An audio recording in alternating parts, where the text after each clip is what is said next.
প্রিয় শিক্ষার্থীরা, আজকে আমরা নতুন একটি অ্যালগরিদম এবং ফ্লোচার্ট করব। সেটি হচ্ছে যে দুটি সংখ্যার পার্থক্য 10 হলে যোগফল নির্ণয়ের অ্যালগরিদম এবং ফ্লোচার্ট লিখো। এটা করব আজকে আমরা, ঠিক আছে? তো প্রথমে অ্যালগরিদম করি।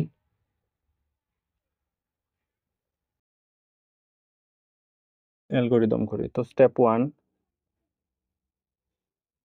এ কি লিখবো আমরা? স্টার্ট। স্টেপ 2 এর মধ্যে কি লিখব? দুটি সংখ্যার পার্থক্য 10। তাইলে স্টেপ দুটি সংখ্যা অর্থাৎ ইনপুট কি লিখবো? A B. ঠিক আছে, দুইটা সংখ্যা অর্থাৎ দুইটা ক্যারেক্টার নিলাম এ বি। ঠিক আছে, এই এ বি এগুলোর ভিতর সংখ্যা দেয়া হয়। স্টেপ 3 কি হবে? এখন দুইটা সংখ্যা তো নিলাম, পার্থক্য 10 হলে পার্থক্য মানে কি? পার্থক্য মানে হচ্ছে বিয়োগ। ধরো দুইটা সংখ্যা নিলা, ঠিক আছে?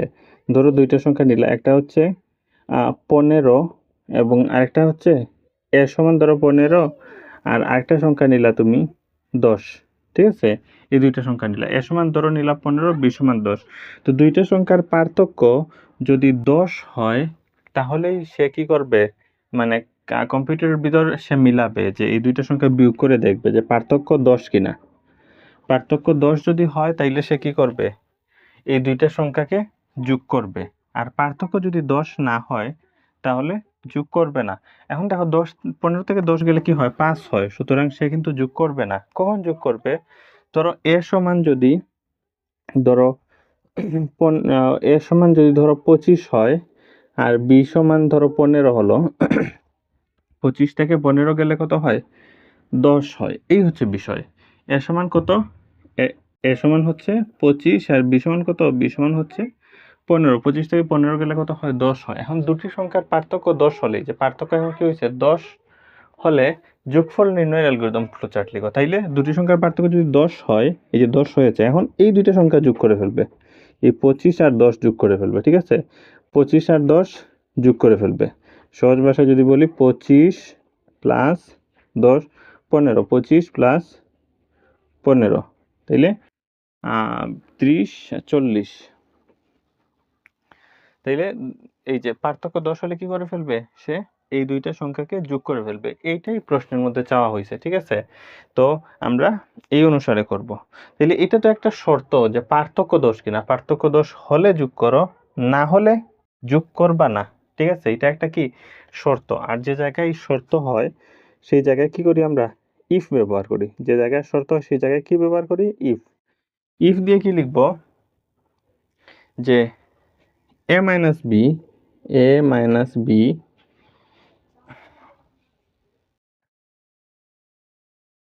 এক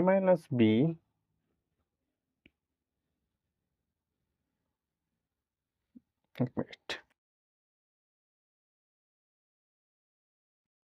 a minus b or b minus a, a minus b সমান সমান যদি 10 হয়, or b minus a সমান সমান যদি 10 হয়, অর্থাৎ a থেকে, এটা তো আমরা a সমান ভ্যালু ধরেছিলাম আর এটাকে কি ধরেছিলাম? b সমান ভ্যালু ধরেছিলাম। ঠিক আছে, তো a থেকে b বিয়োগ করার পরে যদি 10 হয়, অথবা এরকম যদি হয় যে b এর মান হচ্ছে 25 আর এর মান হচ্ছে কত? 15, এরকম যদি হয়, অর্থাৎ a থেকে b বিয়োগ করার পরে যদি 10 হয়, অথবা b থেকে a বিয়োগ করার পরেও যদি কি হয়? 10 হয়, তাহলে যে কোনো একরকম 10 হলেই হলো। a থেকে b বিয়োগ করার পরে যদি 10 হয়, or b থেকে a বিয়োগ করার পরে যদি 10 হয়, মানে যে কোনো একটা সত্য হলেই কি করবে? যোগ করে ফেলবে। ইয়েস, মানে যদি হয় আর কি, হয় তাহলে কি করে ফেলবে? যোগ করে ফেলবে। তাহলে কি করবে? z সমান a প্লাস b, দুইটা কি করে ফেলবে? যোগ করে ফেলবে। z সমান a প্লাস b, দুইটা যোগ করে ফেলবে।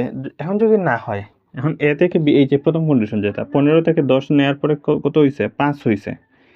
তো এরকম যদি না হয় আর কি, 10 যদি না হয়, অর্থাৎ নো যদি না হয়, তো যদি না হয় তাহলে কি হবে? মানে যদি 10 না হয় আর কি বিয়োগ করার পর, তাহলে কি বলবে? Press correct value, press CORRECT correct value. ঠিক আছে, তাহলে বলবে যে প্রেস কারেক্ট ভ্যালু। তারপরে স্টেপ 4 স্টেপ 4 কি প্রিন্ট কি দিব এই জেড সমান লিখছি না a প্লাস বি, তাহলে ওই যে জেড মানটা লিখে দিব এখানে, ঠিক আছে। জেড স্টেপ 5 এন্ড, ঠিক আছে, বোঝা গেছে এই অ্যালগরিদমটা। এখন আমরা ফ্লোচার্ট করে ফেলবো। ফ্লোচার্ট, তো ফ্লোচার্ট দেখো, ফ্লোচার্ট প্রথমে কি লিখবো আমরা, স্টার্টের পরে কি লিখবো, ইনপুট এ বি, ঠিক আছে। ইনপুট কি লিখবো, ইনপুট এ বি লিখবো। ইনপুট এ বি লেখার পরে কি করব, এখানে কন্ডিশন চেক করব। ইফ এ মাইনাস বি সমান যদি 10 হয়, অর বি মাইনাস এ সমান যদি 10 হয়, তাহলে কি কি হবে, এটা একটু ঠিক করি, হ্যাঁ ঠিক আছে, ডায়মন্ড সিম্বল। এ মাইনাস বি সমান 10 হয় অথবা বি মাইনাস এ সমান যদি 10 হয়, তো ইয়েস যদি হয় আর কি, তাহলে কি হবে, যদি হয় তাহলে কি হবে, যোগ করে ফেলবে। জেড সমান এ প্লাস বি, এটা কি করে ফেলবে, যোগ করে ফেলবে। আর যদি না হয়, যোগ করবে এবং কি করবে, প্রিন্ট করে ফেলবে, যোগ করে সাথে সাথে প্রিন্ট করে ফেলবে,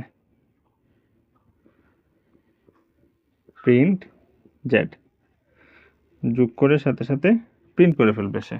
এই যে এটা যোগ, কিন্তু যোগ মানে হচ্ছে প্রক্রিয়াকরণ, যোগ বিয়োগ গুণ ভাগ যে হিসাবগুলা বা বর্গমূল, এগুলো হচ্ছে প্রক্রিয়াকরণ, এগুলো এরকম আয়তক্ষেত্রের ভিতর হবে। আর এটা প্রিন্ট হয়ে গেছে, প্রিন্ট ডিসপ্লে, এটা সামান্তরিক চিহ্নের ভিতর হবে, ঠিক আছে। এই যে সামান্তরিক চিহ্ন দিয়ে দিলাম। তো এখন দেখো, যদি এ থেকে বি বিয়োগ করার পরে যদি 10 হয় অথবা বি থেকে এ বিয়োগ করার পর যদি 10 হয়, তাহলে তো যোগ করবে। আর যদি 10 না হয়, ঠিক আছে, যদি 10 না হয়, ধরো এর মান 10 আর বির মান হচ্ছে 8, তো 10 থেকে 8 গেলে 2, যেহেতু 10 হলো না, তো যদি 10 না হয় তখন কি হবে, no.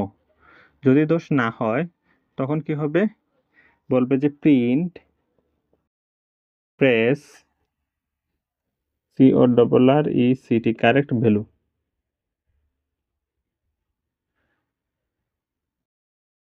Print press correct value, ঠিক আছে, এটা বলবে। তো এটা বলার পরে তো আর শেষ, 10 হলে এদিকে যোগ করবে, আর 10 না হলে এটা বলবে প্রেস কারেক্ট ভ্যালু, এটা বলে দিবে। বলার পরে কি হবে, প্রোগ্রাম,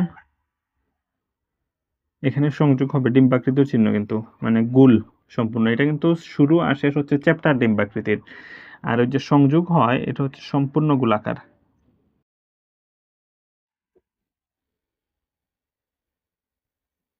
এই শেষ হয়ে গেল আমাদের। তো এটা হচ্ছে আমাদের এই ফ্লো চার্টটা, ঠিক আছে। তো এই ছিল বিষয় আর কি, যে দুটি সংখ্যার পার্থক্য 10 হলে যোগফল নির্ণয়ের অ্যালগরিদম ফ্লো চার্ট। তো এটা এরকম যদি আসে যে দুটি সংখ্যার পার্থক্য 50 হলে, তাইলে কি লিখতে হবে, 10-এর জায়গায় শুধুমাত্র 50 লিখে দিতে হবে, 10-এর জায়গায় শুধুমাত্র 50 লিখে দিতে হবে, তাহলেই হয়ে যাবে। তো এই হচ্ছে বিষয়। তো নেক্সট ভিডিওতে আমরা আরো 2টা অ্যালগরিদম ফ্লো চার্ট নিয়ে আলোচনা করব, ঠিক আছে। আর পর্যায়ক্রমে আমরা আরো গভীরে যাব। তো এগুলা মানে মোটামুটি শেষ হওয়ার পর তখন সি প্রোগ্রামিং শুরু করব, অ্যালগরিদম ফ্লো চার্ট গুলা শেষ হওয়ার পর, ঠিক আছে। আমরা নেক্সট ভিডিওতে অন্য আরেকটা ভিডিও নিয়ে হাজির হব।